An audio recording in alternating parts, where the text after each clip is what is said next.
My fellow Americans, this week I traveled to Nashville, Tennessee to lay a wreath at the grave of Andrew Jackson on the 250th anniversary of his birth.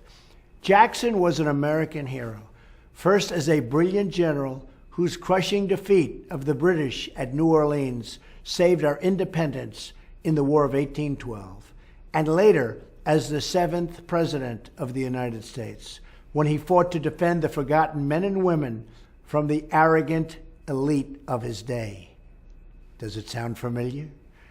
The memory of his leadership lives on in our people, and his spirit points us to a better future. This week, I also traveled to the Willow Run plant in Michigan.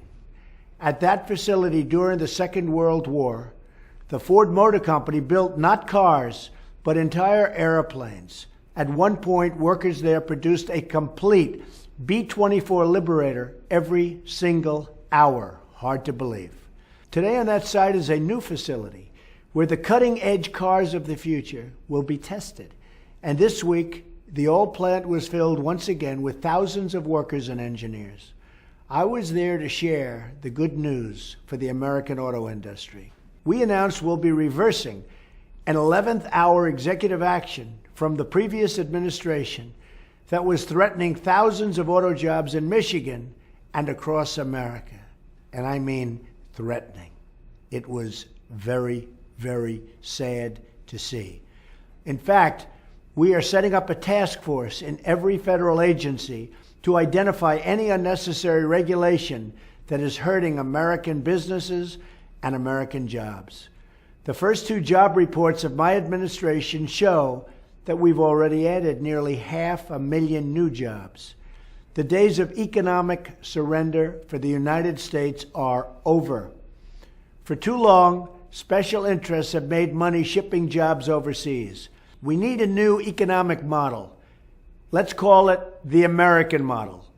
Under this model, we will lower the burden on American business, but in exchange, they must hire and grow America and American jobs. This will be a win-win for our companies and for our workers. Let's buy American and hire American. Let's create jobs in America. Let's imagine new industries. And let's build a beautiful future together. Among the workers building B-24 bombers at the Willow Run plant during World War II was one tough lady. You might have heard her. They called her Rosie the Riveter. And when Rosie's country called her, she answered the call. Rosie was famous for her toughness and her strength, and for the words that were emblazoned above her famous image. It said very simply, "We can do it."